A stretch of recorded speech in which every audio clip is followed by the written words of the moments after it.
Hello guys, this is Ashish Kumar Dhoni here. Welcome to KT Pathshala. आज की video Mughal साम्राज्य पर आधारित है। यह इस वीडियो का पार्ट 1 है। आगे और भी इस वीडियो के पार्ट आएंगे, तो वीडियो को लाइक कर लीजिए, चैनल को सब्सक्राइब कर लीजिए और बेल आइकन को भी प्रेस कर लीजिए। चलिए बिना वक्त को गंवाए वीडियो को स्टार्ट करते हैं। तो भैया पहला क्वेश्चन है, 1526 ईस्वी में बाबर ने किस वंश के शासक को परास्त कर मुगल साम्राज्य की स्थापना की? तो इस प्रश्न का सही उत्तर है ऑप्शन बी, लोधी वंश।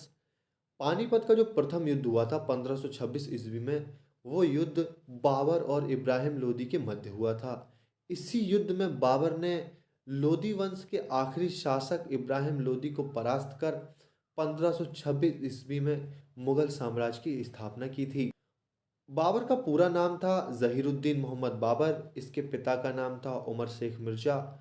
14 फरवरी 1483 ईस्वी को फरगाना में जहीरुद्दीन मोहम्मद बाबर का जन्म हुआ था। महान इतिहासकार स्मिथ ने कहा है, अपने युग के एशियाई शासकों में सबसे अधिक प्रतिभाशाली एवं किसी देश तथा काल के सम्राटों में उच्च पद पाने योग्य बाबर ही है। बाबर वास्तव में एक बहुत ही महान शासक था। इसने अपने जीवन काल में बहुत सारी लड़ाइयाँ जीती थीं। तो भैया क्वेश्चन नंबर 2 दिया गया है, इब्राहिम लोदी एवं बाबर के मध्य पानीपत का युद्ध कब हुआ?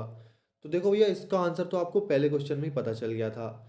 आपको पता चला बाबर ने 1526 ईस्वी में पानीपत के युद्ध के दौरान ही मुगल साम्राज्य की स्थापना की थी। और पानीपत के युद्ध में इब्राहिम लोदी और बाबर ही आमने सामने वहाँ भी थे। तो ठीक है, तो 1526 में मुगल साम्राज्य की स्थापना की थी। बाकी यहाँ देखो 1529, 27, 28 दे रखा है। और मुगल साम्राज्य की स्थापना 1526 ईस्वी में हुई थी। तो आप लोग आइडिया लगा सकते हो कि यहाँ पे ऑप्शन बी 21 अप्रैल 1526 ही इस क्वेश्चन का आंसर होगा। तो भैया क्वेश्चन नंबर 3 है, बाबर ने प्रसिद्ध तुगलमा नीति का प्रयोग सर्वप्रथम किस युद्ध में किया? तो इस प्रश्न का सही उत्तर है ऑप्शन सी, पानीपत के प्रथम युद्ध में। तो देखो भैया, अब क्वेश्चन उठता है तुगलमा नीति है क्या? तो देखो, अब तुगलमा नीति समझो। तुगलमा नीति एक इस प्रकार का चक्रव्यूह था जिसमें इब्राहिम लोदी की बहुत बड़ी सेना ने बाबर की एक छोटी सी सेना के सामने घुटने टेक दिए थे।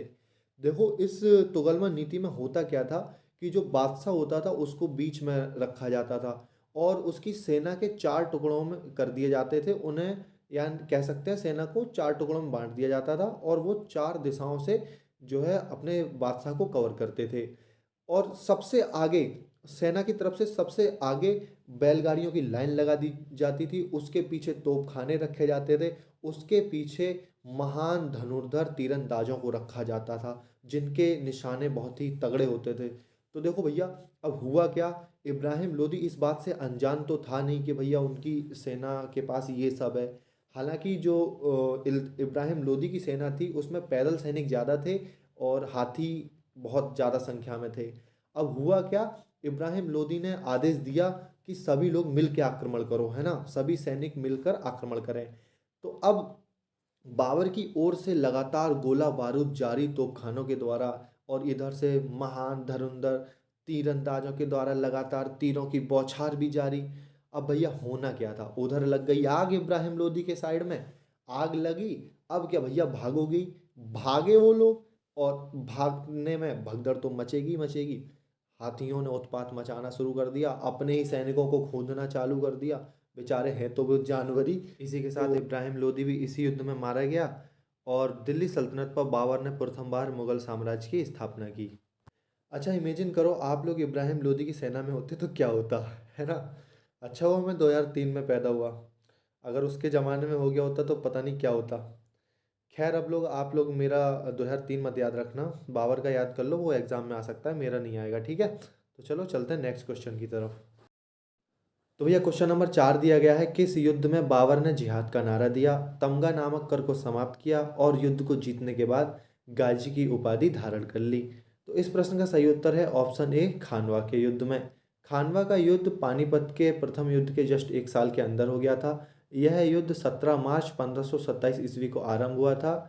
बाबर एवं मेवाड़ के राणा सांगा के मध्य यह युद्ध लड़ा गया था, ठीक है। तो इसी युद्ध में जो है बाबर ने जिहाद का नारा दिया था। जिहाद एक अरबी शब्द है जिसका अर्थ होता है संघर्ष करना या प्रयत्न करना। तमगा जो नामक कर यहाँ पे दिया गया है, तमगा एक प्रकार का व्यापारिक कर था जिसे राज्य सरकार द्वारा लगाया जाता था। और युद्ध को जीतने के बाद गाजी की उपाधि से तात्पर्य है कि इस युद्ध को जीतने के बाद बाबर ने गाजी की उपाधि धारण कर ली थी। इससे पहले उसने कलंदर की उपाधि, पातशाह की उपाधि और उसके पूर्वजों ने मिर्जा की उपाधियां, जैसे बहुत सारी उपाधियां धारण करी हुई थी। लेकिन इस युद्ध को जीतने के बाद जो है बाबर ने गाजी की उपाधि धारण कर ली थी। चलिए चलते हैं नेक्स्ट क्वेश्चन की तरफ। तो भैया क्वेश्चन नंबर 5 दिया गया है, बाबर ने अपनी आत्मकथा तुज़्क-ए बाबरी किस भाषा में लिखी है? तो इस प्रश्न का सही उत्तर है ऑप्शन सी, तुर्की। जैसा कि मैंने पहले ही क्वेश्चन में आपको बताया था कि बाबर का जन्म 14 फरवरी 1483 ईस्वी को फरगाना उज़्बेकिस्तान में हुआ था। इसका परिवार तुर्की जाति के चगताई वंश के अंतर्गत आता था। इनकी मातृभाषा ही तुर्की थी। अब आप लोग कहोगे कि भाई जो है बाबर की आत्मकथा तो बाबरनामा है। तो देखो भाई, आप लोग बिल्कुल सही हो। बाबरनामा और तुज़्क-ए बाबरी दोनों एक ही है। फ़र्क बस इतना है, बाबर ने अपनी आत्मकथा तुज़्क-ए बाबरी तुर्की भाषा में स्वयं लिखी थी, और जो है बाबरनामा बाबर के पोते अकबर ने अब्दुल रहीम खान खाना के द्वारा 1583 ईस्वी में तुज़्क-ए बाबरी का अनुवाद फ़ारसी भाषा में कराया था। ठीक है, तो इसका नाम फ़ारसी भाषा में बाबरनामा है, तुर्की भाषा में तुज़्क-ए बाबरी है। तो चलिए बढ़ते हैं नेक्स्ट क्वेश्चन की तरफ। क्वेश्चन नंबर 6 दिया गया है, 30 दिसंबर 1530 को हुमायूं का राज्याभिषेक कहाँ किया गया? तो इस प्रश्न का सही उत्तर है ऑप्शन ए, आगरा। 26 दिसंबर 1530 ईस्वी को बाबर की मृत्यु के पश्चात 4 दिन के बाद ही 30 दिसंबर 1530 ईस्वी को 23 वर्ष की उम्र में हुमायूं का राज्याभिषेक आगरा में किया गया। हुमायूं का पूरा नाम था नासिरुद्दीन मोहम्मद हुमायूं। इसका जन्म 6 मार्च 1508 ईस्वी को काबुल में हुआ था। हुमायूं के सैन्य अभियान के बारे में अगर देखें तो कालिंजर का आक्रमण, दोहरिया का युद्ध, चुनार का घेरा, बहादुर शाह से युद्ध, शेर खां से युद्ध, चौसा का युद्ध, बिलग्राम या कन्नौज की लड़ाई, मच्छीवाड़ा का युद्ध, सरहिंद का युद्ध आदि शामिल हैं। हुमायूं एकमात्र मुगल शासक था जो दिल्ली की राजगद्दी पर 2 बार बैठा था, क्योंकि बिलग्राम की लड़ाई 1540 ईस्वी के दौरान हुमायूं को शेरशाह सूरी से हार का सामना करना पड़ा था। शेरशाह सूरी ने 1540 से 1545 ईस्वी तक मुगल साम्राज्य पर शासन किया था। हालांकि 1545 ईस्वी में शेरशाह सूरी की मृत्यु हो गई। 1545 से 1555 ईस्वी तक शेरशाह सूरी के उत्तराधिकारियों ने मुगल साम्राज्य पर शासन किया। लेकिन एक बार फिर सरहिंद युद्ध में जो है 22 जून 1555 ईस्वी को मुगल सेना ने अफगानियों को पराजित किया, और एक बार फिर 23 जुलाई 1555 ईस्वी को पुनः दिल्ली के तख्त पर हुमायूं को बैठने का सौभाग्य प्राप्त हुआ। लेकिन ये एक उसका दुर्भाग्य था कि वो अधिक दिनों तक फिर से एक बार सत्ता का भोग नहीं कर पाया, क्योंकि जनवरी 1556 ईस्वी में उसके द्वारा निर्माण किए गए दीनपना नगर के एक पुस्तकालय में सीढ़ियों से गिरने के कारण उसकी मौत हो गई थी। तो भाई लोग, अगर अभी तक आपने चैनल को सब्सक्राइब, वीडियो को लाइक नहीं किया है तो यार वीडियो को लाइक कर लो, चैनल को सब्सक्राइब कर दो, ठीक है ना, और बेल आइकन को भी प्रेस कर लो। क्योंकि भाई देखो, आपका एक लाइक और एक कमेंट हमें बहुत मोटिवेट करता है आगे काम करने के लिए, ठीक है ना। तो वीडियो को लाइक कर लो, चैनल को सब्सक्राइब कर लो।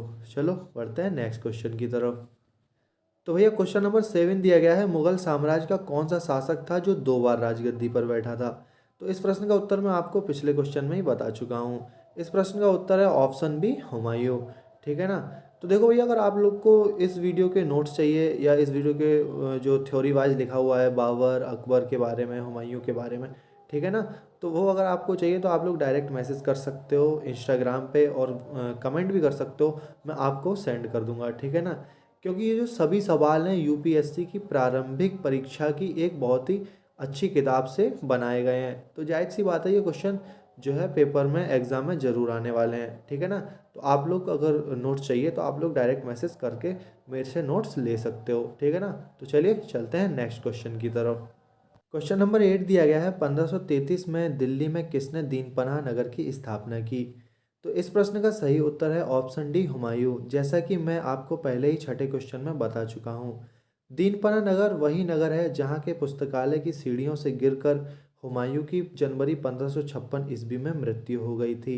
हुमायूं के बारे में इतिहासकार लेनपुल ने कहा है कि हुमायूं गिरते पड़ते इस जीवन में मुक्त हो गया, ठीक उसी तरह जिस तरह तमाम जिंदगी वह गिरते पड़ते चलता रहा।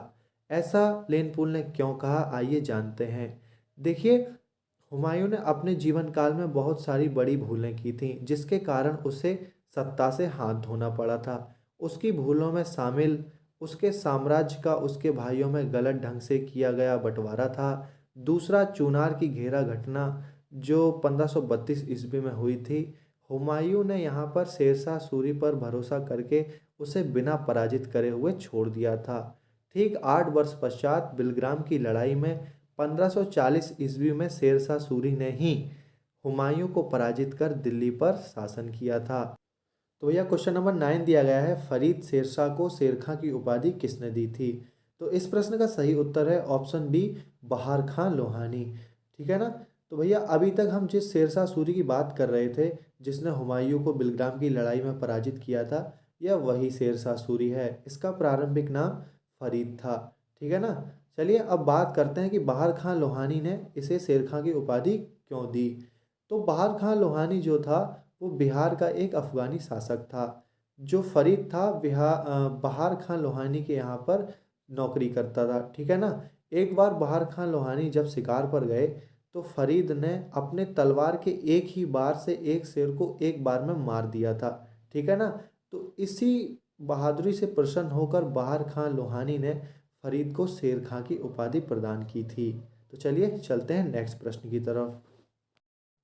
तो क्वेश्चन नंबर 10 दिया गया है, किस अभियान के समय अचानक बारूद में विस्फोट हो जाने के कारण शेरशाह की मृत्यु हो गई थी? तो इस प्रश्न का सही उत्तर है ऑप्शन डी, कालिंजर के अभियान के समय। तो देखो भैया, कालिंजर का जो अभियान था वो शेरशाह सूरी का आखिरी सैन्य अभियान था। देखो आखिरी तो होगा ही, क्योंकि उसकी मृत्यु ही इस अभियान के चलते हो गई थी। हुआ क्या था कि 1544 ईस्वी में शेरशाह ने कालिंजर किले का घेरा डाल दिया था, लेकिन 6 महीने तक किले को घेरे रखने के बाद भी उसे सफलता नहीं मिली थी। तो फिर उसने क्या किया कि किले पर गोला बारूद का प्रयोग करने का आदेश दे दिया।